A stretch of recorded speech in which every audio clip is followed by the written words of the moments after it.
Vamos a abordar ahora un tema totalmente distinto.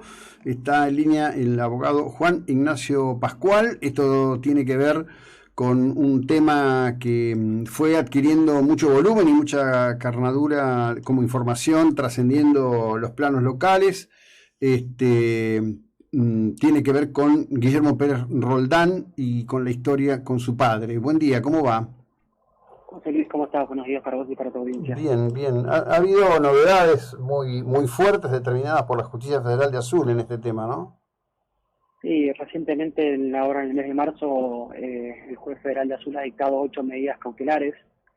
En ese sentido, hubo medidas que fueron prorrogadas y otras que fueron dictadas en esta instancia. Es decir, algunas que fueron prorrogadas, por ejemplo, la prohibición de acercamiento y el impedimento de contacto y el botón antipánico, y también otras nuevas que se han decretado en virtud de una audiencia que hemos celebrado el pasado mes.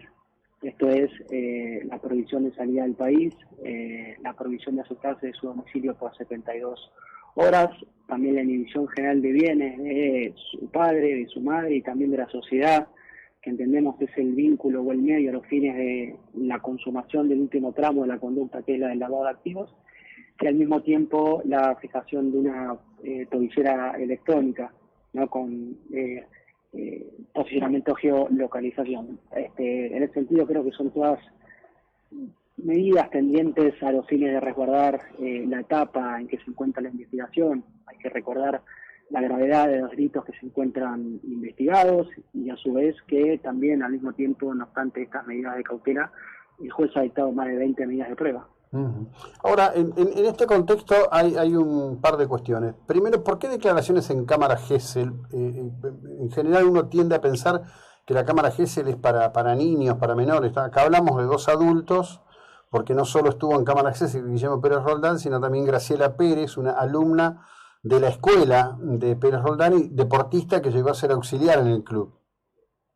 Sí, es muy buena tu pregunta y tu apreciación. En ese sentido me gustaría hacer una digresión referida con lo que la Cámara Federal de Mar del Plata oportunamente resolvió. Vale recordar que la causa inicialmente tuvo un hito importante, que es lo que tiene que ver con la vigencia de la acción, ¿no es cierto? Y no obstante las convenciones que fundamentaron la vigencia de la acción, la normativa convencional, una interpretación acertada, según mi criterio, de la Cámara Federal de Mar del Plata, en la cual entendió que el delito era un delito continuado, es decir, un delito que no ha cesado en su consumación. Por tanto, encuadraría también, o dijo la Cámara, que podría tratarse también del delito de trata de personas, es decir, que otorgó vigencia en el año 2012, pero como entendió que el delito era un delito que había iniciado por el 80, sin solución de continuidad y se había agotado, lo que podría suceder era un tema de sucesión de leyes en el tiempo, ¿no es cierto?, que podría verificar incluso el delito de trata de personas. En ese sentido, se dio una nueva declaración, como vos muy bien mencionabas, a partir del programa de rescate y acompañamiento de las personas damnificadas por el delito de trata, que en su sustancia y los fines de no revictimizar a las víctimas en términos de acceso a la jurisdicción, brinda la posibilidad, porque los delitos fueron cometidos en la etapa de que ellos eran menores, de su declaración ante Cámara Gesell. Claro. La otra cuestión es el tema del miedo, ¿no? La idea de que Pérez Roldán padre pueda, de alguna manera, inclusive llegar a intentar dañar a los hijos, o sea, a sus propios nietos. Y bueno, eso es un fundamento, es una interpretación posible, es decir, no obstante el paso del tiempo, como indicábamos, es decir, en el estado actual que se encuentra la investigación, con las pruebas que se encuentran a producir, con la necesidad de declaración de testigos, ¿no?, que entiendo que prontamente va a suceder, y con la personalidad del autor de estos delitos, obviamente que ha pasado tiempo, pero uno no puede dejar de evaluar la personalidad del autor al momento de la consumación o el inicio de consumación de estos hechos, es que se ha solicitado el dictado de estas medidas de cautela. Claro. O sea, el hombre está con tobillera electrónica, pero puede desplazarse hasta 48 horas de la casa. Digamos, ese es el escenario que tiene esto ahora. Sí, el escenario es un escenario, es decir, como vos mencionabas, es decir, se encuentra en etapa embrionaria de investigación, de producción de prueba, pero bueno, en virtud sobre todo de la gravedad de los delitos, es decir, uno tiene que tener en cuenta los tipos penales que están en juego, ¿no? Acá hablamos de reducción a servidumbre, lesiones, abuso con acceso, habitación infiel, trata de personas, lavado de dinero, es decir, todos tipos penales que tienen contenido injusto y contenido material de la conducta, que tienen penas expectativas que son altas.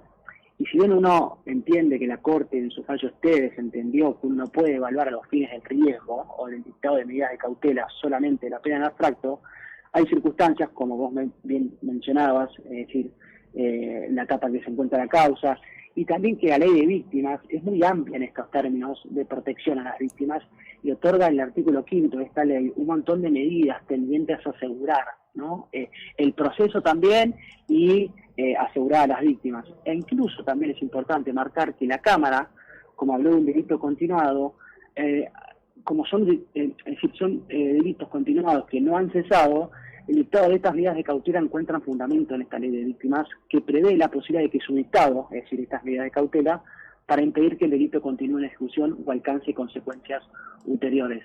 Es contrafáctico hablar de la posibilidad o no de que las conductas se repitan, pero es decir, son cautelares justamente estas medidas.